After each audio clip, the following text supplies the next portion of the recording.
Allahu Akbar, Allahu Akbar, Allahu Akbar, Allahu Akbar, Allahu Akbar, Allahu Akbar, Allahu Akbar, Allahu Akbar. اعوذ باللہ من الشیطان الرجیم، بسم اللہ الرحمن الرحیم۔ ہمارے اس ورکشاپ میں شرکت کرنے والے قابل احترام بھائیوں اور دنیا بھر میں پیس ٹی وی کے ذریعے سے اس پروگرام میں شرکت کرنے والے ناظرین، السلام علیکم ورحمۃ اللہ وبرکاتہ۔ وعلیکم السلام ورحمۃ اللہ وبرکاتہ۔ آج کے اس ایپیسوڈ میں تمام حاضرین اور ناظرین کا استقبال۔ نور قرآن، قرآن کی روشنی، قرآن مجید کی توضیح اور تشریح کا پروگرام۔ الحمدللہ آج ہم سورہ بقرہ کے اختتام پہ پہنچ رہے ہیں۔ سورہ بقرہ مدینہ منورہ میں نبی کریم صلی اللہ علیہ وسلم کی ہجرت کے ابتدائی سالوں میں نازل ہوئی تھی۔ اس میں امت مسلمہ کو بہت ساری بنیادی ہدایات دی گئی ہیں۔ آج ہمارے سامنے جو باتیں آ رہی ہیں ان میں ایک اہم بات قرض کے لین دین کی دستاویز لکھنے کے بارے میں، اور یہ آیت سورہ بقرہ کی 282ویں آیت ہے، 282 قرآن شریف کی سب سے لمبی آیت۔ کیا بات بتائی گئی اس میں؟ قرض کے لین دین کو لکھ لیا کرو، معاہدوں کو لکھ لیا کرو۔ ترجمہ سماعت فرمائیں۔ اے لوگو جو ایمان لائے ہو، جب کسی مقرر مدت کے لیے تم آپس میں قرض کا لین دین کرو تو اسے لکھ لیا کرو۔ فریقین کے درمیان انصاف کے ساتھ ایک شخص دستاویز تحریر کرے جسے اللہ نے لکھنے پڑھنے کی قابلیت بخشی ہو، اسے لکھنے سے انکار نہ کرنا چاہیے۔ وہ لکھے اور املا وہ شخص کرائے، ڈکٹیشن املا، جس پر حق آتا ہے، یعنی قرض لینے والا دستاویز لکھوائے، اور اسے اللہ اپنے رب سے ڈرنا چاہیے کہ جو معاملہ طے ہوا ہو اس میں کوئی کمی بیشی نہ کرے۔ لیکن اگر قرض لینے والا خود نادان یا ضعیف ہو یا املا نہ کرا سکتا ہو تو اس کا ولی انصاف کے ساتھ املا کرائے، لکھوائے۔ پھر اپنے مردوں میں سے 2 آدمیوں کی اس پر گواہی لے لو، اور اگر 2 مرد نہ ہوں تو 1 مرد اور 2 عورتیں ہوں، تاکہ ایک بھول جائے تو دوسری اسے یاد دلائے۔ یہ گواہ ایسے لوگوں میں سے ہونے چاہیے جن کی گواہی تمہارے درمیان مقبول ہو۔ گواہوں کو جب گواہ بننے کے لیے کہا جائے تو انہیں انکار نہیں کرنا چاہیے۔ معاملہ خواہ چھوٹا ہو یا بڑا، ان الفاظ پہ توجہ دیجیے، معاملہ خواہ چھوٹا ہو یا بڑا، میعاد کی تعیین کے ساتھ اس کی دستاویز لکھوا لینے میں تساہل نہ کرو۔ اللہ کے نزدیک یہ طریقہ تمہارے لیے زیادہ مبنی بر انصاف ہے۔ اس سے شہادت قائم ہونے میں زیادہ سہولت ہوتی ہے اور تمہارے شکوک و شبہات میں مبتلا ہونے کا امکان کم رہ جاتا ہے۔ ہاں، جو تجارتی لین دین تم دست بدست کرتے ہو، کچھ پیسے دیے ایک چیز خرید لی، 50 روپے دیے خرید لیا، ہاں جو تجارتی لین دین دست بدست تم لوگ آپس میں کرتے ہو اس کو نہ لکھا جائے تو کوئی حرج نہیں، مگر تجارتی معاملے طے کرتے وقت گواہ کر لیا کرو، کاتب اور گواہ کو ستایا نہ جائے۔ ایسا کرو گے تو گناہ کا ارتکاب کرو گے۔ اللہ کے غضب سے بچو، وہ تم کو صحیح طریقے عمل کی تعلیم دیتا ہے اور اسے ہر چیز کا علم ہے۔ قرآن شریف کی سب سے لمبی آیت۔ یہ آیت ہمارے لیے خاص طور پر اس لیے قابل غور ہے کہ قرآن مجید میں اللہ تعالیٰ نے نماز کا حکم دیا ہے، لیکن نماز کی رکعتیں کتنی ہوں گی؟ نماز میں کیا پڑھا جائے گا؟ صرف سورہ فاتحہ کن رکعتوں میں ہوگی؟ ان میں سورہ فاتحہ کے ساتھ ایک اور سورت جمع کی جائے گی۔ رکوع کی تسبیح کیا ہوگی؟ سجدے کی کیا ہوگی؟ یہ تفصیلات قرآن شریف میں نہیں ہیں، حدیث کے ذریعے سے ملتی ہیں۔ لیکن مالی معاملات میں اگر گڑبڑ ہوئی، لڑائی جھگڑے ہوئے تو اختلافات پیدا ہوں گے، مقدمات کی نوبت آئے گی، دلوں میں برائی پیدا ہوگی، کشمکش ہوگی اور ملت انتشار کا شکار ہو جائے گی۔ اسی لیے اتنی طویل آیت کے ذریعے سے اللہ تعالیٰ نے کہا ہے کہ اگر قرض کا لین دین کا معاملہ ہو یا ایسا کوئی مسئلہ ہو، کانٹریکٹ ہو رہا ہے وغیرہ وغیرہ، تو اس کو لکھ لیا کرو، گواہ بھی بنا لیا کرو۔ لوگ کیا سمجھتے ہیں وہ تو میرے دوست ہی، میں ان سے 1000 روپے لے رہا ہوں۔ نہیں، لکھ لیجئے، مختصر لکھ لیجئے اس کو۔ اور آج کل تو 1000 روپے کی اہمیت بھی بہت گھٹ گئی ہے، جو بھی معاملہ ذرا سا اہم ٹائپ کا ہو اسے لکھ لینا چاہیے. یہ بھی اللہ تعالیٰ نے بتایا ہے کہ 10 بدس معاملہ ہے. کوئی چیز آپ نے خریدی اور پیسہ دے دیا, ظاہر لکھنے کی ضرورت نہیں. اس میں بھی دیکھیے آج کل چونکہ زندگی بہت زیادہ منظم ہو گئی, 1500 سال پہلے زندگی جتنی منظم تھی اس کے مقابلے میں آج زندگی بہت زیادہ آرگنائز. چنانچہ آپ کیش میں مل جاتا ہے, ایک آئٹم کا آپ کو بل مل جاتا ہے, بلکہ کمپیوٹرز کے ذریعے سے اب اتنی سہولت آ گئی ہے کہ وہ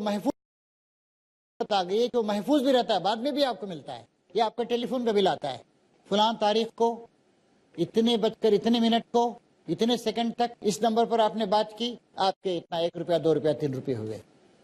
تو ان سہولیات کے ذریعے سے ہم فائدہ اٹھا سکتے ہیں. اور جو بڑے معاملے ہیں جن کا یہاں پر ذکر ہو رہا ہے ان کو تو لازماً لکھ لینا چاہیے, گواہ بھی ہونے چاہیے تاکہ بعد میں اختلافات نہ پیدا ہوں. اس کے بعد ارشاد فرمایا اگلی آیت میں, اگر تم سفر کی حالت میں ہو اور دستاویز لکھنے کے لیے کوئی کاتب نہ ملے تو رہن بالخفض پر معاملہ کرو. کوئی چیز رہن رکھ لو, اس پہ معاملہ کر لو. لکھنے والا کوئی ہے نہیں, سفر والا کا معاملہ ہے. آج کل اس طرح کے معاملات بہت کم پیش آتے ہیں. زندگی بہت زیادہ آرگنائز ہو گئی ہے, ہر چیز ریکارڈ ہو جاتی ہے. لیکن اس سے معلوم ہوتا ہے کہ مسلمانوں کے آپسی معاملات کا صاف ستھرا رہنا, جس کے ذریعے سے ان کے دلوں کے اندر کوئی کجی اور خرابی نہ پیدا ہو, کتنا ضروری ہے. اسلام بہت ہی اسٹریٹ فارورڈ دین ہے. اسلام شفافیت, ٹرانسپیرنسی پہ زور دیتا ہے. اسلام میں دل میں کچھ زبان پر کچھ اس کی اجازت نہیں ہے. اسلام میں لڑائی جھگڑے کی گنجائش نہیں ہے, بغض رکھنے دشمنی کرنے کی گنجائش نہیں ہے. دلوں کو صاف رکھنا ہے, حسابات کو بھی صاف رکھنا ہے. حساب صاف رہا دل بھی صاف رہے گا, ورنہ کچھ شبہ پیدا ہو جائے گا. ہمارے مسلم معاشرے نے اس آیت کو نظر انداز کر دیا ہے. ضرورت ہے کہ ہم اس آیت پر توجہ دیں. اور اگر تم میں سے کوئی شخص دوسرے پر بھروسہ کر کے اس کے ساتھ کوئی معاملہ کرے تو جس پر بھروسہ کیا گیا ہے اسے چاہیے کہ امانت ادا کرے اور اللہ اپنے رفتے ڈرے. مسلمانوں کے تمام معاملات کی نگرانی اللہ تبارک و تعالیٰ کر رہا ہے. ہر معاملہ, کوئی معاملہ اللہ تعالیٰ سے چھپا ہوا نہیں. آدمی اللہ تعالیٰ سے ڈرتے ہوئے زندگی گزارے. تجارتی معاملات میں بھی, لین دین میں بھی, قرض میں بھی, بزنس میں بھی, نفع لینے میں بھی, ہر معاملے میں آدمی اللہ تعالیٰ کی رضا اور خوشنودی کا خیال رکھے, اس کے غضب سے بچنے کی کوشش کرے. اور اگر کسی نے ہم پہ بھروسہ کیا ہے تو ہم اس بھروسے کے مطابق اس پہ پورے اتریں. اور شہادت ہرگز نہ چھپاؤ. جو شہادت چھپاتا ہے اس کا دل گناہ میں آلودہ ہے اور اللہ تمہارے اعمال سے بے خبر نہیں ہے. شہادت دینے سے پرہیز کرنا, ہم نہیں گواہی دیتے, یا آپ ایک معاملے کو جانتے ہیں آپ نہیں بتا رہے ہیں, تو یہ بھی ایک گناہ ہے. آج کے دور میں بھی قانون یہ ہے کہ دنیا کی عدالتوں میں مقدمات آتے ہیں اور وہاں پر گواہوں کی ضرورت پڑتی ہے. گواہ کو صحیح طریقے سے گواہ دینا چاہیے, اور یہ ہماری ذمہ داری ہے. ہم ایک سماج میں رہتے ہیں, ہم مہذب لوگ ہیں. کوئی اس طرح کا معاملہ پیش آیا تو شہادت دینا چاہیے, شہادت حق کے ساتھ صحیح دینا چاہیے. اب اس کے بعد ہم آخری رکوع میں داخل ہو رہے ہیں. للہ ما فی السماوات و ما فی الارض. یہ بڑی اہم آیات ہیں. آیت نمبر 284, 85 اور 86 سورہ بقرہ کی آخری 3 آیات. اس میں بہت ہی اہم باتیں بتائی گئی اور مومنوں کو یاد دلایا جا رہا ہے. للہ ما فی السماوات و ما فی الارض. آسمان و زمین میں جو کچھ ہے اللہ تعالیٰ کی ملک ہے, اس کے قبضہ قدرت پہ ہے, وہ اس کا مالک. کوئی چیز بھی تمہاری نہیں ہے. وہ ظاہر ہے کہ اللہ تعالیٰ اپنی اس پوری ملک کی نگرانی کر رہا ہے ہر وقت. نہ سوتا ہے نہ اونگ آتی, اس کو نگرانی کر رہا ہے. تم بھی اس کی ملک ہو, بلکہ اللہ تعالیٰ نے ساری کی ساری کائنات تمہارے لیے پیدا کی ہے, تمہارے لیے مسخر کر دیا ہے اس کائنات کو. تم اپنے دل کی باتیں خواہ ظاہر کرو یا چھپاؤ, اللہ بہرحال ان کا حساب تم سے لے گا. پھر فَيَغْفِرُ لِمَن يَشَاءُ وَيُعَذِّبُ مَن يَشَاءُ وَاللَّهُ عَلَى كُلِّ شَيْءٍ قَدِيرٌ. پھر اللہ تعالیٰ جس کو چاہے گا معاف کرے گا, جس کو چاہے گا سزا دے گا. اللہ تعالیٰ ہر چیز پر قدرت رکھتا ہے. معاملہ صرف انسانوں کا انسانوں سے نہیں ہے. ایک انسان کا جب دوسرے انسان کے ساتھ معاملہ ہوتا ہے تب بھی وہ معاملہ خدا تعالیٰ کی نگرانی میں ہے. خدا تعالیٰ دیکھ رہا ہے, اور وہ خدا ہے جو تمہارے دلوں کے حال تک سے واقف ہے. چھپاؤ یا ظاہر کرو, اللہ تعالیٰ سے کوئی چیز چھپی ہوئی نہیں ہے, اور اللہ تعالیٰ ہر چیز کا حساب لے گا. پھر اللہ تبارک و تعالیٰ معاف کرنے اور سزا دینے کا پورا اختیار رکھتا ہے, ظاہر و مالک ہے. اس سے ڈرتے ہوئے زندگی گزارو. مختصر سوال کوئی کریں جی آپ کیجیے. السلام علیکم. میرا سوال ہے گواہی کے تعلق سے, کہ جیسا کہ آپ نے بتایا کہ ایک مرد یا اگر وہ میسر نہ ہو تو 2 عورتوں کی گواہی. تو میرا سوال یہ ہے کہ کیا یہ صرف دستاویزی معاملہ سے تعلق ہے یا حادثاتی یا واقعاتی سے بھی ریلیٹ؟ یہ دوسری چیزوں پر بھی اس کا اطلاق ہوتا ہے. چنانچہ چونکہ خواتین بہت زیادہ دنیاوی معاملات میں انوالو نہیں ہوتی ہیں، بزنس وغیرہ وغیرہ میں، اسی لیے اللہ تعالیٰ نے یہ طریقہ مقرر کیا ہے. 2 مرد ہو سکتے ہیں یا 1 مرد اور 2 عورتیں ہو سکتی ہیں. کچھ ایسے معاملات ہیں جن میں صرف عورت کی گواہی بھی قابل قدر اور قابل قبول ہوتی ہے. سورہ بقرہ قرآن مجید کی دوسری صورت سورہ فاتحہ کے بعد سب سے طویل صورت، جس میں 286 آیات ہیں. فرمایا گیا آسمان و زمین میں جو کچھ ہے اللہ تبارک و تعالیٰ کا ہے، اور تم اپنے دل کی باتیں ظاہر کرو یا چھپاؤ، اللہ تعالیٰ ان کا حساب لے گا. پھر اسے اختیار ہے، جسے چاہے معاف کرے، جسے چاہے سزا دے. وہ ہر چیز پر قدرت رکھتا ہے. آمن الرسول بما انزل الیہ من ربہ والمؤمنون کل آمن باللہ وملائکتہ وکتبہ ورسلہ لا نفرق بین احد من رسلہ. فضیلت ہے، بڑی اہمیت ہے، بڑی بنیادی باتیں ان کے اندر بتائی گئی، اور ان آیتوں کی بار بار تلاوت کرنے کی ہم کو تلقین کی گئی. فرمایا جا رہا ہے رسول اس ہدایت پر ایمان لے آیا جو اس کے رب کی طرف سے اس پر نازل ہوئی. رسول دنیا کے سامنے حق کی دعوت کو پیش کرتا ہے، لیکن وہ سب سے پہلے ان باتوں کو مانتا ہے. رسول دنیا سے کہتا ہے کہ تم ان باتوں پہ عمل کرو، لیکن سب سے پہلے عمل کر کے دکھاتا ہے. بلکہ نبی کریم صلی اللہ علیہ وسلم کی مقدس سیرت کا آپ مطالعہ کریں تو آپ پر یہ بات واضح ہوگی کہ نبی کریم صلی اللہ علیہ وسلم کہتے کم تھے اور کرتے زیادہ تھے. بریک کا وقت ہوا ہے، ہم حاضرین اور ناظرین سے بریک کی اجازت چاہتے ہیں. بریک کے بعد دوبارہ حاضر ہوں گے.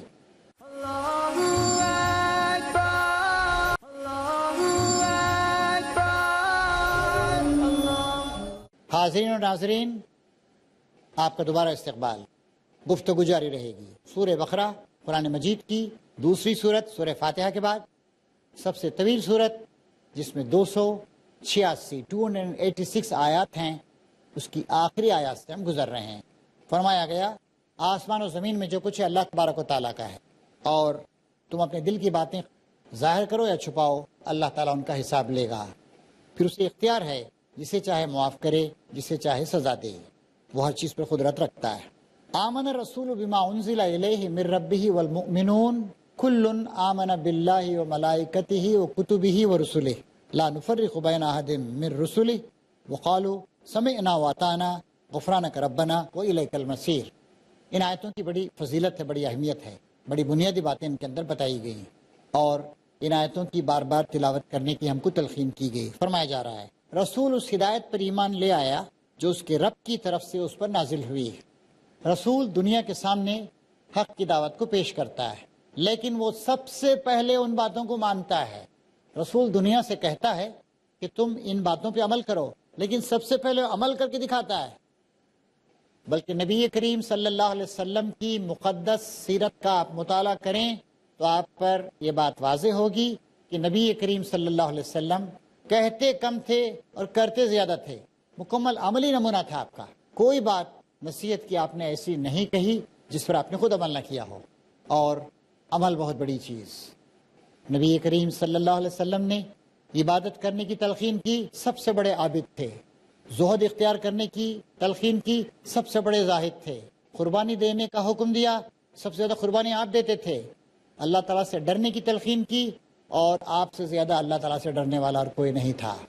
آپ سے زیادہ دنیا میں کوئی خوش مزاج اور نرم دل نہیں تھا. عفو درگزر کی تعلیم دی، عفو درگزر کے آپ نے دریا بہا دیے. ہمارا بھی رویہ یہی ہونا چاہیے کہ ہم عمل کریں اور ایمان لائیں صحیح طریقے سے. رسول اس ہدایت پر ایمان لایا ہے جو اس کے رب کی طرف سے اس پر نازل ہوئی ہے، اور جو لوگ اس رسول کے ماننے والے ہیں انہوں نے بھی اس کی ہدایت کو دل سے تسلیم کر لیا ہے. صحابہ کرام کا بھی یہی رویہ تھا، مکمل طور سے اللہ کے رسول کی ہدایات پر عمل درآمد اور آپ کی پیروی. اور ہم جو اللہ کے رسول پر ایمان لائیں ہمارا بھی رویہ یہی ہونا چاہیے، مخلصانہ پیروی کا.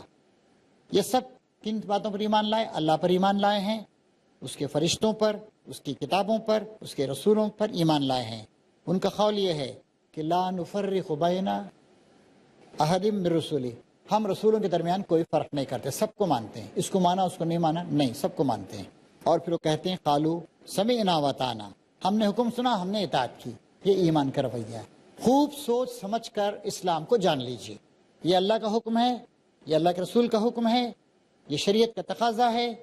خوب سوچ لیجیے، سمجھ لیجیے، یقین ہو گیا، اب آپ کا رویہ سمعنا، ہم نے سنا، اطعنا، ہم نے اطاعت کی، چوں چرا کرنا نہیں۔ سمجھنا ہے تو خوب سمجھیے، اس کی پوری گنجائش ہے، سوالات کیجیے، لیکن اس کے بعد آنا کانی کرنا، بچنے کی کوشش کرنا، ہیلے بہانے کرنا، یہ ایمان کے خلاف ہے۔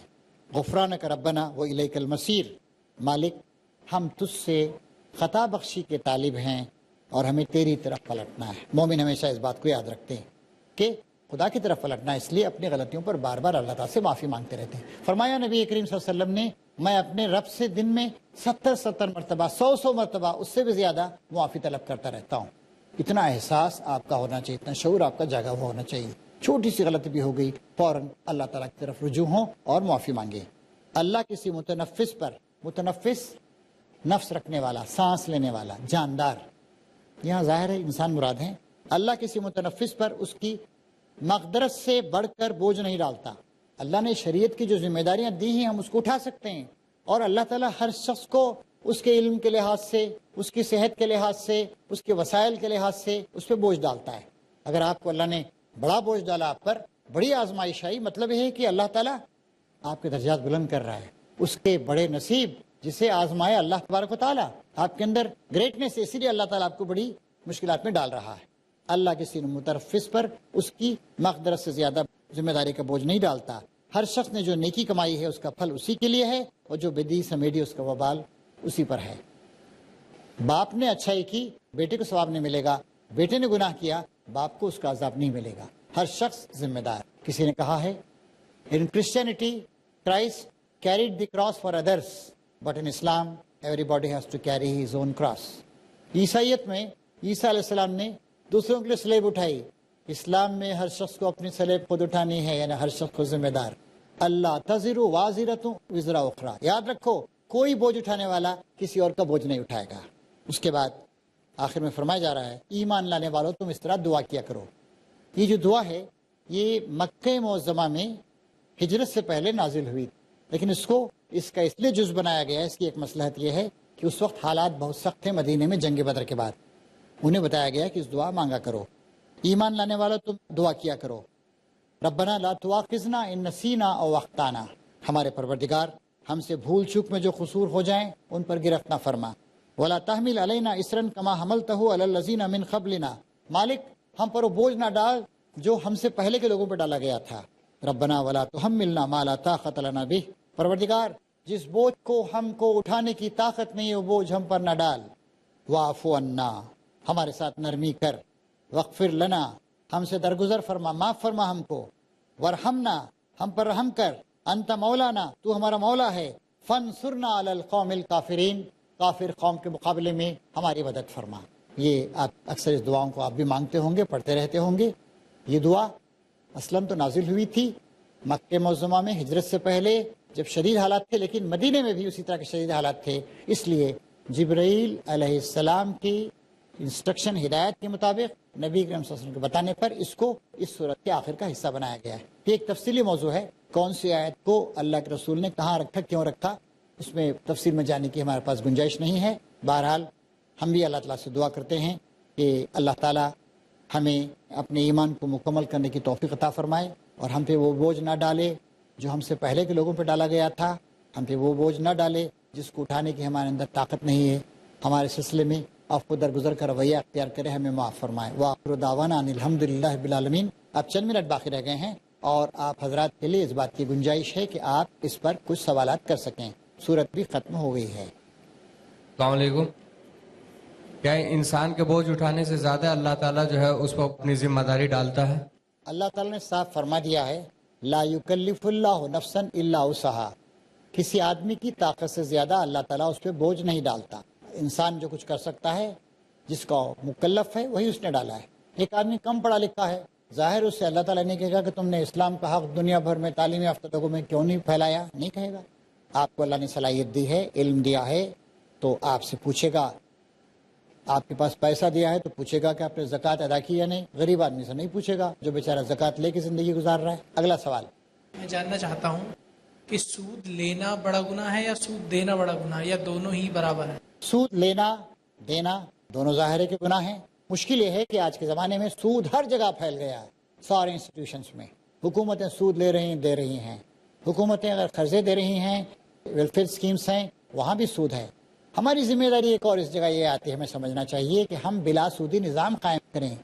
کیا دنیا میں مسلمان نہیں ہیں، ان کی حکومتیں نہیں ہیں؟ یا جیسے ہندوستان جیسا ملک ہے، کیا یہاں 18-20 کروڑ مسلمان نہیں ہیں؟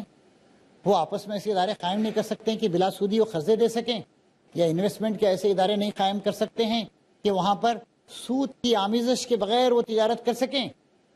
یہ پریکٹیکل جواب ہے اس کا، اس پہ ہمیں توجہ دینی چاہیے. اگلا کوئی سوال ہو تو. السلام علیکم. اگر کوئی انسان پریشانی کی حالت میں ہو، اس کے اوپر کوئی مصیبت آ جاتی ہے، تو وہ یہ کیسے سمجھے کہ یہ ہمارے اوپر اللہ تعالیٰ کا امتحان ہے یا ہمارے اوپر عذاب ہے؟ اس پر کوئی وحی نہیں آئے گی، اس کو اپنی عقل سے اس بات کو سمجھنا ہوگا. اللہ تعالیٰ نے ہر انسان کو عقل دی ہے جی. اور آپ کا سوال بالکل صحیح ہے اس لحاظ سے کہ آزمائی بھی ہو سکتی ہے اور کسی ہمارے گناہ کی سزا بھی ہو سکتی ہے. آدمی کو اللہ نے جو کچھ عقل و شعور دیا ہے اس کی بنیاد پر وہ اس کا فیصلہ کرے گا. تو محترم حاضرین اور ناظرین، وقت ختم ہوا چاہتا ہے. اللہ تعالیٰ کا شکر ہے کہ آج کے اس ایپیسوڈ میں ہم نے سورہ بقرہ تک کا مطالعہ مکمل کر لیا، اور ان کی جو بنیادی باتیں ہیں، موٹی موٹی باتیں، وہ ہمارے سامنے آئی ہیں. اللہ تعالیٰ سے دعا ہے کہ جو باتیں ہمارے سامنے آئی ہیں ان پر ہم عمل پیرا ہوں، اور زیادہ براہ راست ہم میں سے ہر شخص کوشش کر کے قرآن مجید کے مطالب اور مفاہیم کو سمجھنے کی کوشش کرے. اللہ تعالیٰ ہماری مدد فرمائے. وآخر دعوانا ان الحمد للہ رب العالمین.